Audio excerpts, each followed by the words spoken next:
Welcome to all. Now discuss about the Kerala economy. ഇപ്പോൾ നമ്മൾ Indian ട്രേഡിനെ പറ്റിയിട്ടാണ് നമ്മൾ ഡിസ്കസ് ചെയ്തുകൊണ്ടിരുന്നത്. അപ്പോൾ അതിൻ്റെ റിലേറ്റഡ് ആയിട്ടുള്ള വേർഡ് ടേം കൂടിയാണ് കേരള ഇക്കോണമി.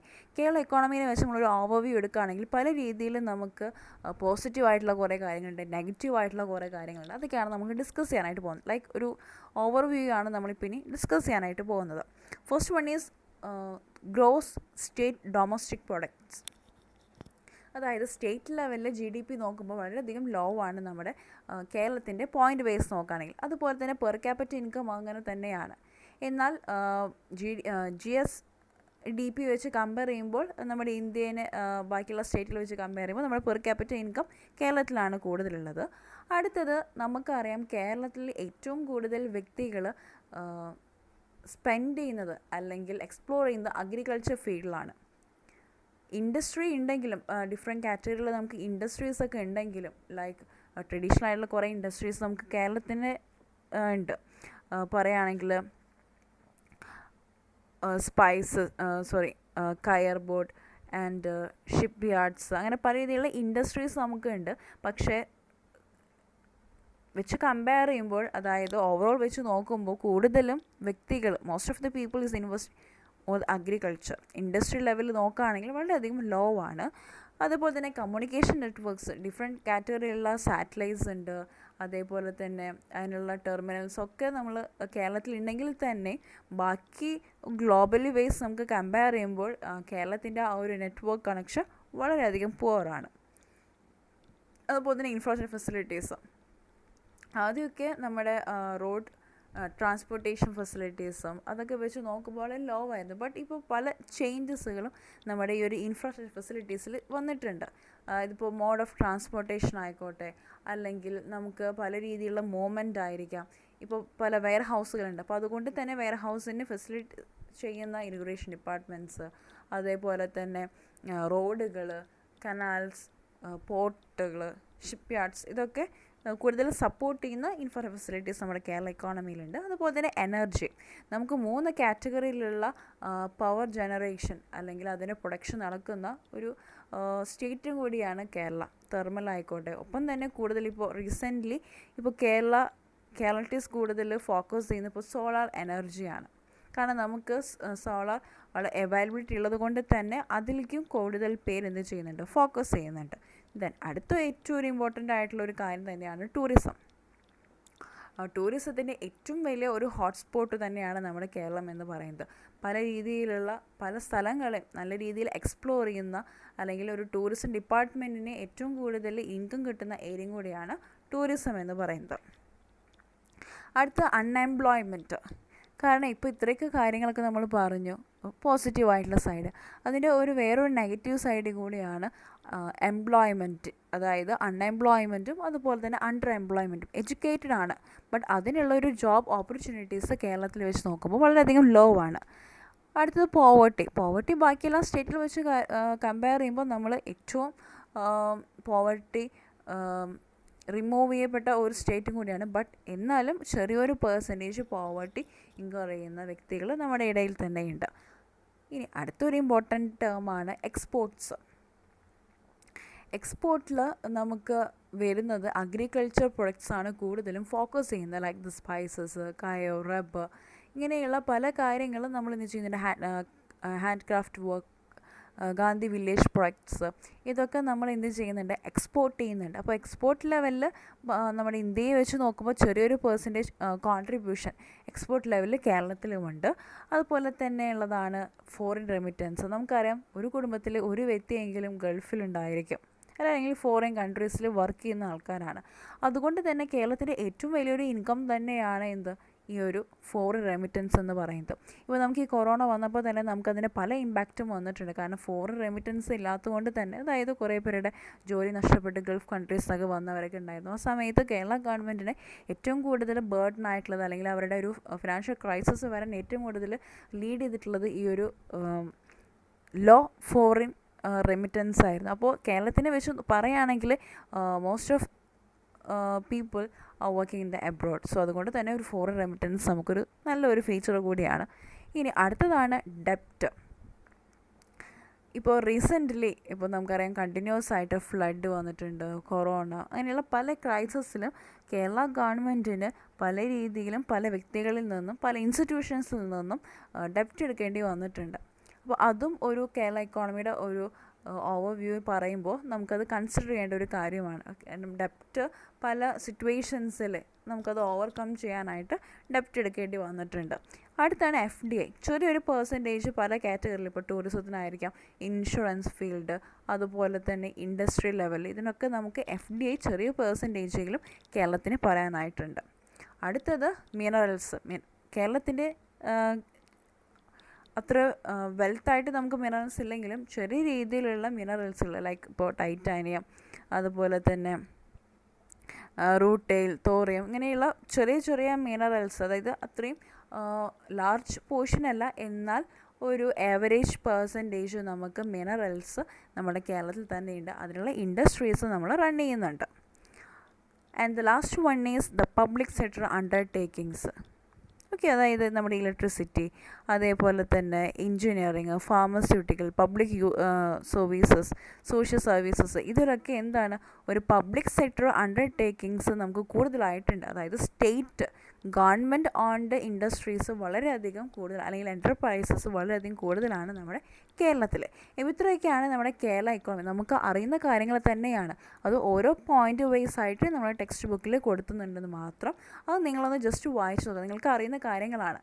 അതിനൊന്ന് ഒരു 16 പോയിൻറ്റ്സ് ആയിട്ടാണ് ടെക്സ്റ്റ് ബുക്കിൽ ഡിവൈഡ് ചെയ്തിട്ടുള്ളത്. അപ്പോൾ നിങ്ങളതൊക്കെ എന്തൊക്കെയാണെന്നൊന്ന് വായിച്ചു നോക്കുക. ഇതൊക്കെ തന്നെയാണ്, ഈ പറഞ്ഞ കാര്യങ്ങളൊക്കെ തന്നെയാണ് നമുക്ക് എന്തായിട്ട് പറയാൻ പറ്റും, ഫീച്ചേഴ്സായിട്ട് പറയാൻ പറ്റും അല്ലേ. ഏറ്റവും നല്ല ഒരു 11th ലാർജസ്റ്റ് ഇക്കോണമി ആയിട്ട് ഇന്ത്യയിൽ നമ്മൾ കേരളത്തെ കൺസിഡർ ചെയ്യുന്നുണ്ട്. അതുപോലെ തന്നെ GDP ഗ്രോത്ത് റേറ്റ് നമുക്കുണ്ട്. അതുപോലെ തന്നെ പെർ ക്യാപിറ്റൽ ഇൻകം. പിന്നെ കൂടുതലായിട്ട് നമുക്ക് പറയാവുന്ന ഏറ്റവും വലിയൊരു ഫീച്ചർ കൂടിയാണ് അഗ്രികൾച്ചർ ഏരിയ. പല രീതിയിലും പല സെക്ടേഴ്സ് നമുക്ക് അഗ്രികൾച്ചർ നോക്കുകയാണെങ്കിൽ നമുക്ക് എന്താണ് കൂടുതൽ എക്സ്പ്ലോർ ചെയ്യാനുള്ള പല ഏരിയാസ് നമുക്കുണ്ട്. അപ്പോൾ അതൊക്കെ നമുക്ക് എന്തായിട്ട് പറയാൻ പറ്റും, ഒരു കേരള ഇക്കോണമി ഫീച്ചറായിട്ട് പറയാം. ഇനി ഇതെല്ലാം നമ്മൾ പറയുകയാണെങ്കിൽ നമുക്ക് അതിനനുസരിച്ചുള്ള നെഗറ്റീവ്സുകളുണ്ട്, അത് നമുക്ക് ഫീച്ചറായിട്ട് പറയാൻ പറ്റും. അതായത് FDI കുറവാണ്, and for remittance high percentage ഉണ്ട്. ബട്ട് റീസെൻറ്റ് ടൈംസ് നമുക്ക് ഫോർ റെമിറ്റൻസ് കുറവായിക്കൊണ്ടിരിക്കുന്നുണ്ട്. അതേപോലെ തന്നെ അണ്ടർ എംപ്ലോയ്മെൻറ്റും അതുപോലെ തന്നെ അൺഎംപ്ലോയ്മെൻറ്റും, ഇതൊക്കെ നമുക്കൊരു നെഗറ്റീവ് സൈഡൊക്കെ തന്നെയാണ്. അതേപോലെ തന്നെ കേരളത്തിൻ്റെ പബ്ലിക് സെക്ടർ അണ്ടർടേക്കിങ്സ്, അതായത് സ്റ്റേറ്റ് ഓൺഡ് എൻ്റർപ്രൈസസ് ഉണ്ട്.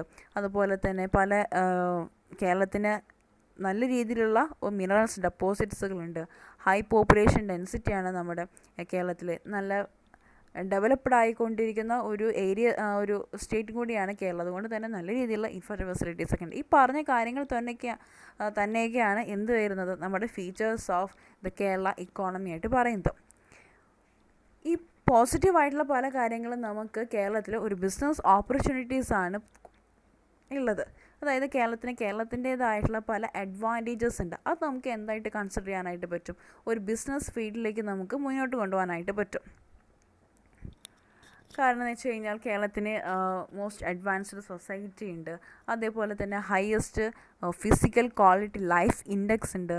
And 100% literate work force, excellent communication network, and there is a highest density of science and technology personnel. കാരണം അത്രയും എഡ്യൂക്കേറ്റഡ് ആയിട്ടുള്ള അല്ലെങ്കിൽ അത്രയും പേഴ്സണാലിറ്റീസ് മാനേജ്മെൻറ്റ് നമുക്ക് അവൈലബിൾ ആണ്. And necessary assistance is provided for the marketing of industries products in the state. അങ്ങനെ പല രീതിയിൽ നോക്കുമ്പോൾ കേരളത്തിന് ബിസിനസ് ഓപ്പർച്യൂണിറ്റീസ് ഉണ്ട്. പിന്നെ വേറൊരു കാര്യം തന്നെയാണ് ദ ഹ്യൂമൻ ഡെവലപ്മെൻറ്റ് ക്യാപിറ്റൽ. അതായത് നമ്മുടെ UNDP, ഇത് ഹ്യൂമൻ ഇൻഡെക്സ് പ്രകാരം നമുക്ക് അത്രയും ക്വാളിറ്റിയുള്ള ഹ്യൂമൻ റിസോഴ്സാണ് നമ്മുടെ കേരളത്തിലുള്ളത്.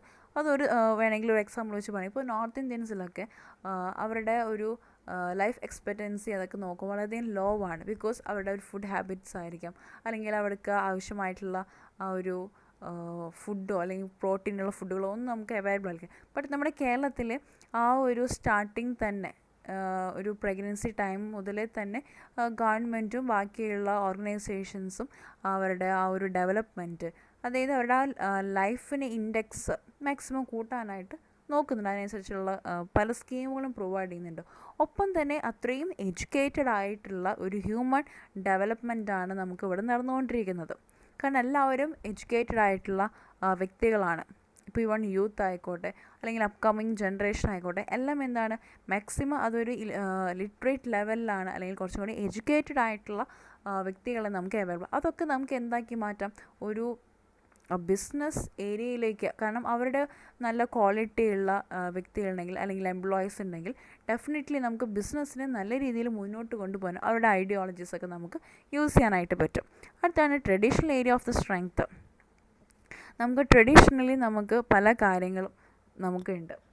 അത് നമുക്ക് എന്തായിട്ട് കൺസിഡർ ചെയ്യാം, ഒരു ബിസിനസ്സായിട്ട്. ഇപ്പോൾ ഒരു ചെറിയൊരു എക്സാമ്പിൾ പറയുകയാണെങ്കിൽ നമുക്ക് ആയുർവേദം.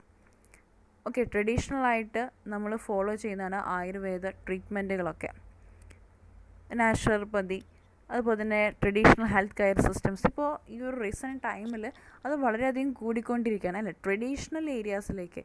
ഇപ്പോൾ ഫോറിനേഴ്സ് കൂടുതലായിട്ട് ട്രീറ്റ്മെൻറ്റിന് വേണ്ടിയിട്ട് ആയുർവേദിക് പ്രൊഡക്ട്സ് അല്ലെങ്കിൽ അവരുടെ ആ ഒരു ആയുർവേദിക് ആയിട്ടുള്ള ഹെൽത്ത് ട്രീറ്റ്മെൻറ്റ് അല്ലെങ്കിൽ ആ ഒരു സിസ്റ്റം ഫോളോ ചെയ്യാനായിട്ട് ഫോറിനേഴ്സ് കൂടുതലായിട്ട് അട്രാക്റ്റ് ചെയ്യുന്നുണ്ട്. അത് നമുക്ക് എന്താക്കി കൺവേർട്ട് ചെയ്യാൻ, ടൂറിസമായിട്ട് കണക്ട് ചെയ്യുമ്പോൾ അതൊരു ബിസിനസ് ഓപ്പർച്യൂണിറ്റി കൂടിയാണ്.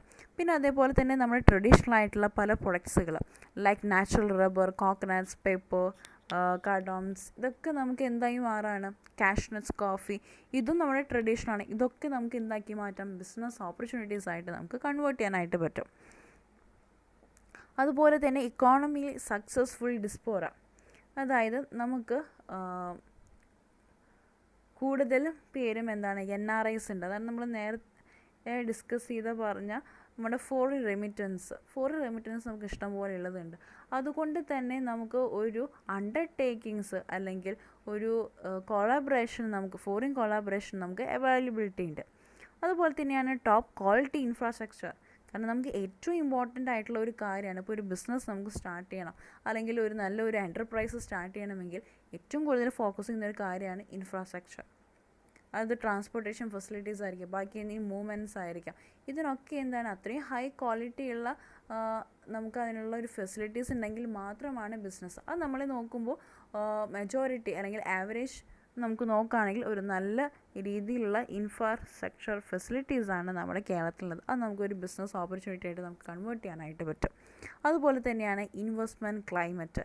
ഇപ്പോൾ റീസെൻ്റ്ലി പല ഫോറിനേഴ്സും നമ്മുടെ ഗവൺമെൻറ്റായിട്ട് കൊളാബറേറ്റ് ചെയ്തിട്ട് പല രീതിയിലുള്ള ഇൻവെസ്റ്റ്മെൻറ്റുകൾ പല ഏരിയാസിൽ, ഇപ്പോൾ ഇൻഷുറൻസ് സെക്ടർ ആയിരിക്കാം, ടൂറിസത്തിൽ, അതേപോലെ തന്നെ ട്രേഡിങ്ങിൽ പല കമ്പനികളെ ഷെയർസ് അക്വയർ ചെയ്യുന്നുണ്ട്. ഇതൊക്കെ എന്താണ്, നല്ലൊരു ഇൻവെസ്റ്റ്മെൻറ്റ് ക്ലൈമറ്റും കൂടിയാണ് നമ്മുടെ കേരളത്തിൽ. അതും നമുക്ക് എന്താക്കി കൺവേർട്ട് ചെയ്യാനായിട്ട് പറ്റും, ഒരു ബിസിനസ് ഓപ്പർച്യൂണിറ്റിയിലേക്കുള്ള ഒരു വേ കൂടിയാണുള്ളത്. അപ്പോൾ ഇത്രയും കാര്യങ്ങളാണ് ഇപ്പോൾ നമ്മൾ ഈ ഒരു ക്ലാസ്സിൽ നമ്മൾ ഡിസ്കസ് ചെയ്തത്. കേരളത്തിലുള്ള അല്ലെങ്കിൽ കേരളത്തിൻ്റേതായിട്ടുള്ള ഒരു ഓവർവ്യൂ, അത് തന്നെയാണ് നമ്മൾ ഫീച്ചേഴ്സായിട്ട് പറഞ്ഞിട്ടുള്ളത്. ഒപ്പം തന്നെ ആ പോസിറ്റീവായിട്ടുള്ള കാര്യങ്ങൾ അത് നമുക്ക് നല്ലൊരു ബിസിനസ് ഓപ്പർച്യൂണിറ്റി ആയിട്ട് എങ്ങനെ കൺവേർട്ട് ചെയ്യാൻ പറ്റും. ഇത്രയും കാര്യങ്ങളാണ് ഈ ഒരു ക്ലാസ്സിൽ നമ്മൾ ഡിസ്കസ് ചെയ്തത്.